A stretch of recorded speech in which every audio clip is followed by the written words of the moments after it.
일제강점기 독립투사들의 이야기를 다룬 영화 암살에서 전재현이 묻습니다. 왜 동료들을 배신했나?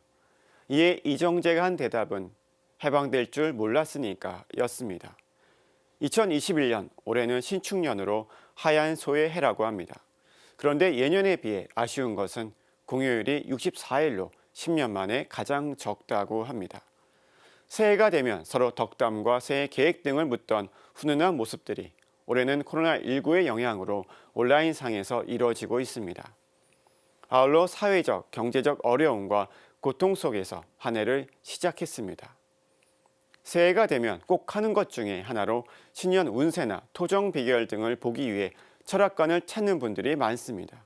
4차 산업혁명을 이야기하는 요즘에도 여전히 사주나 점, 타로 등을 보고자 하는 사람들이 줄어드는 것이 아니라 오히려 늘어나는 것 같습니다.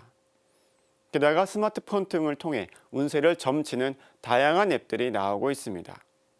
한 언론에 따르면 하루에도 수십만 명이 온라인 운세 사이트를 이용하고 한국의 점술 시장 규모는 약 4조 원에 달한다고 합니다.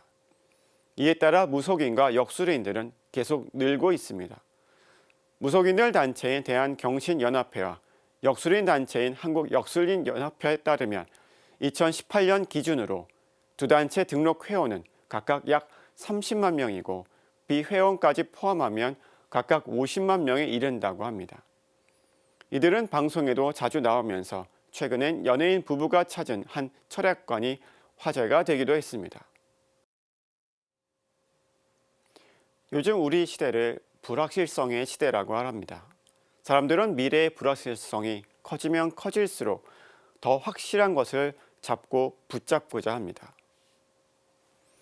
인간에게는 생로병사, 경제적 어려움, 자연재해로 인해 어쩔 수 없는 일들이 많이 발생하다 보니 불안을 해소할 수 있는 어떤 기회가 생기면 급하게 이를 붙잡게 됩니다. 고려대학교 노길명 명예교수는 무속의 르네상스 현상이라 불릴 만큼 전 문화가 엄청난 기세로 파급된 것은 사회 구성원들이 정치, 사회적 불안감과 급속한 지식 정보화 사회로의 변혁에 치인 결과라고 말합니다. 신명기에는 점쟁이와 복술가와 요술사와 주술사, 그리고 주문을 외우는 자와 홀령이나 혼백을 불러 물어보는 자와 죽은 자들에게 문의하는 자가 있어서는 안 된다.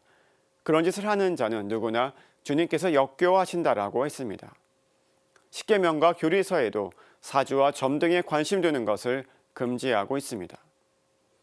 하지만 서울대교구 사목국이 2016년 실시한 설문조사에 따르면 토종비결이나 사주, 관상, 점, 타로 등의 미신행위가 교회 가르침에 어긋난다는 것을 알면서도 응답자의 76.4%가 이를 경험한 것으로 드러났습니다. 알면서도 그만큼 미래의 불확실성이 주는 불안과 두려움이 크다는 것이고 신앙이 그것을 채워주지 못한다는 의미도 담겨 있을 것입니다. 예언자는 하느님의 대변인이며 하느님과 그 백성 사이의 중개자입니다. 미래에 있을 사건들을 하느님의 이름으로 선언하고 보상의 약속과 징벌에 대한 경고와 위협을 하면서도 당대의 사람들을 일깨워주는 것이었습니다. 점술가는 고통을 회피하고 하느님과 멀어지도록 인도하지만 예언자는 고통을 직면하고 하느님과 가까워지도록 인도합니다. 유대인들은 해결사가 되어준다면 왕으로 추대하고자 했지만 오히려 예수님은 나에 관하여 모세의 율법과 예언서와 시편에 기록된 모든 것이 다 이루어져야 한다 라고 말씀하셨습니다. 그래도 누구나 혼자 견뎌내기 어렵기에 예수님은 또 이렇게 말씀하십니다. 나는 너희를 더 이상 종이라고 부르지 않는다. 종은 주인이 하는 일을 모르기 때문이다. 나는 너희를 친구라고 불렀다. 우리도 이런 약속을 들어보고 말해본 적이 있습니다.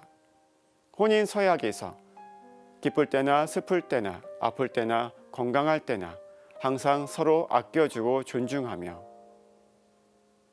내일, 한 달 뒤, 몇 년 뒤에 무슨 일이 생길지 아무도 모릅니다.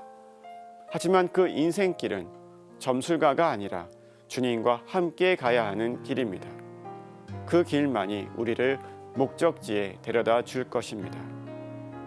오늘 사제의 눈은 성당도 다니고 점집도 다니면 안 되나요? 였습니다. 올 한 해 주님의 은총이 가득하시길 기도합니다.